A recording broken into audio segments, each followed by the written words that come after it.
Sell in May and go away is quite a well-known adage. It basically means sell up your stocks and shares, go away for the summer and come back. I think it's actually the end of October, as the saying goes. So go away for basically 6 months because the markets will not perform so well in that period and you're better off to just sit on the sidelines or sit in cash.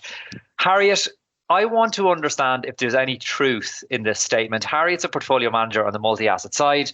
And we've been talking a bit about this. I want to start off with the numbers. What does history suggest? Is it true?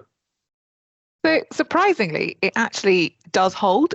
So we've looked at numbers a couple of different ways. So if you look at the S&P returns, they've generally delivered between 2%, around 2% between May and October, and then close to 7% from November to April. So quite a stark difference. And that's with data going back to the 1970s. And then the other way you can look at it is look at average monthly returns across a broader range of equity markets. And we looked at data going back to 2000, which suggests, again, that it does hold true and even more so across European equities. Yeah, I know, because you've been sending me all sorts of spreadsheets and charts and numbers, and all of them do point to the fact that there is some truth in this. And as you say, it's not just US markets, it's not even just European markets, it's across a lot of markets, a lot of regions.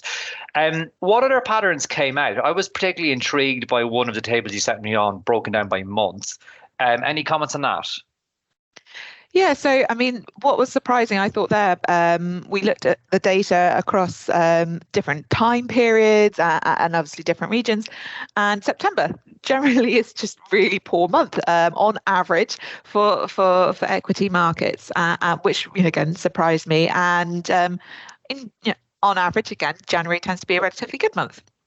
Okay, so again, that's playing into the point of sell in May and go away. So September not being so good, so the period you should be away, and January when you come back being good. So it sounds like this kind of theory is stacking up. So if that is true, and it's the case that this theory is sensible, do you and the rest of the portfolio management team kind of pack up your bags in May, head off, and come back in late October, stroke November?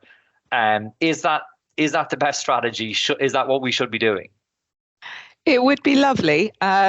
To take that much time of the year off and not impact returns. Unfortunately, at the end of the day, when you're looking at statistics, there's always a but, and the big but here is that an average number obviously hides a wide dispersion in actual returns across all the different years. And there's going to be years where it doesn't hold true, where you get very good returns over those months.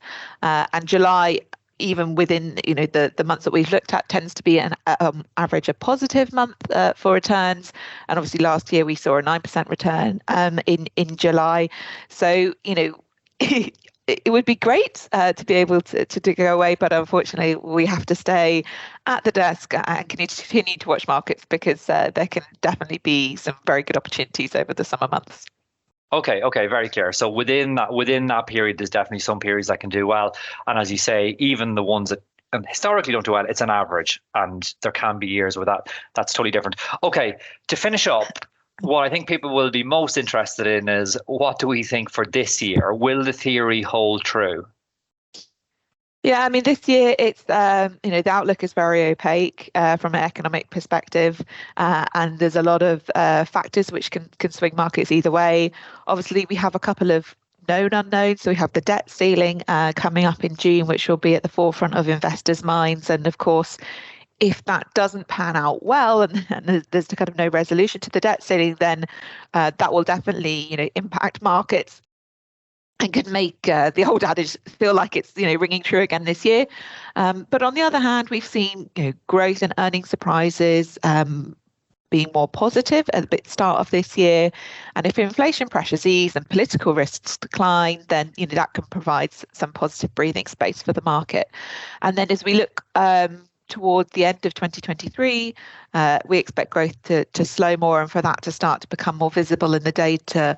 And as that is starting to come through, then that can make the outlook for markets towards the end of the year more challenging.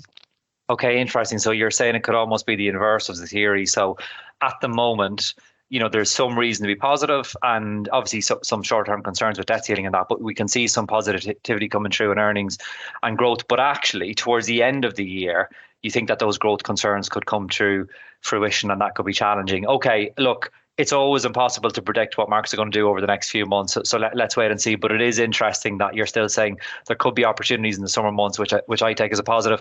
Okay, Harriet, that's been really clear. We will be back next week with our usual update because it's the end of the month, so it'll be the end of May.